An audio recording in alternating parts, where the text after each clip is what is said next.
Hi, I want to use this week's video blog to talk a little bit about some of the expectations for the course. Uh, Things that we talked about either in previous blogs or that I've mentioned in the website or on the syllabus, but I just want to touch base with you and make sure that now that we're 3 weeks into the semester, we're all on the same page. So one thing that I want to make sure everybody's clear about is how they're going to be assessed in this class. I know that's a question that often comes up early on and then again sometimes midway through the semester, but I don't want to wait until we get to the end if you have any questions. So if you haven't already, you can check to see how your grades are coming along on the Blackboard site.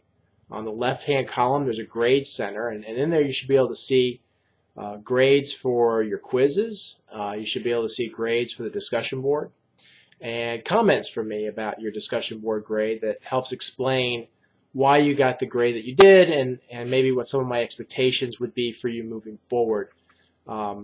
Just because you may have gotten a very good grade, you may have gotten an A, for example, but that doesn't mean I don't have comments for how I'd like to see you improve as you get more experience in the course or how the course evolves. So I'd like you to pay attention to those comments.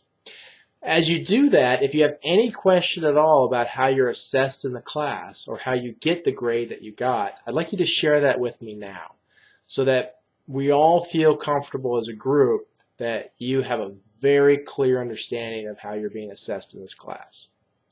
The other thing I'd like you to talk to you about is what your expectations are for what you're producing in this class. So you know you're taking the quizzes and you know you're involved in the discussions and what those discussions entail. If you have any questions about that at this point, you should definitely be reaching out to me now so we can have a conversation about clarifying any questions that you have. And there's also a project at the end. I talk about that project in the syllabus. So I'd like you to look ahead and read about what that final project is. I'll be talking about it in future video blogs in more detail. But if you're confused or you have questions, again, now is the time to ask. My expectation is that we move out of this week, everybody in class has a very clear understanding of what product you'll be producing. Another thing I want to talk to you about is just the flow of the semester itself and what the readings are and the videos and how we create meaning out of them. So in a class like this, as I mentioned from the very beginning, we spend a fair amount of time dealing with the neurobiology of moral development. These are the newest breakthroughs in the science of how morality works.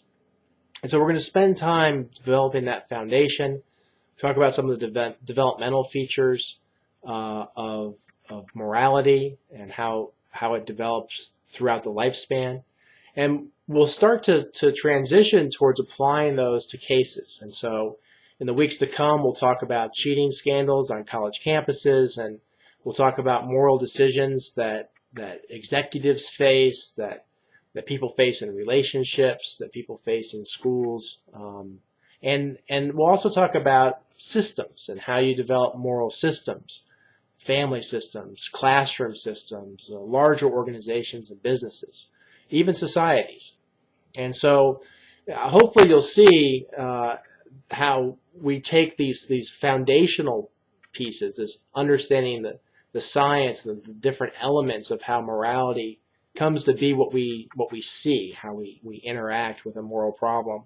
And then we start to apply it more and more while still continuing to add some of those foundational elements as we go.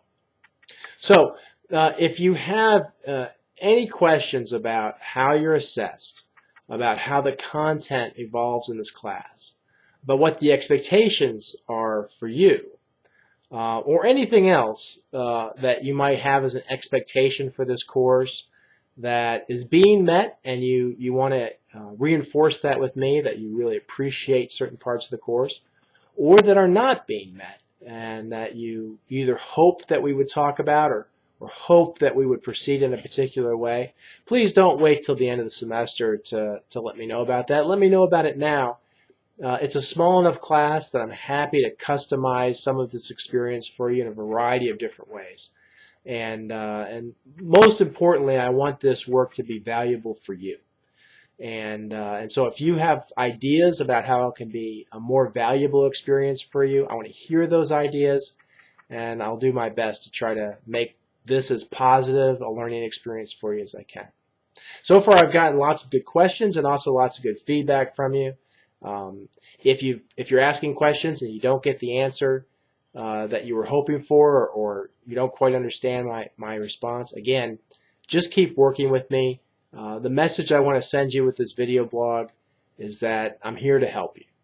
And so use that resource, and whether you send me emails or you want to do video chats, if you prefer to see me face to face, if you're on campus and you want to stop by my office hours, I'm in my office Monday afternoons, but I also am in at other times throughout the week. And so if you just want to make an appointment with me, I'm happy to sit down and talk with you face to face as well. So I wish you the best of luck with your quizzes and the discussion board this week. I'm looking forward to seeing you online and hearing more from you.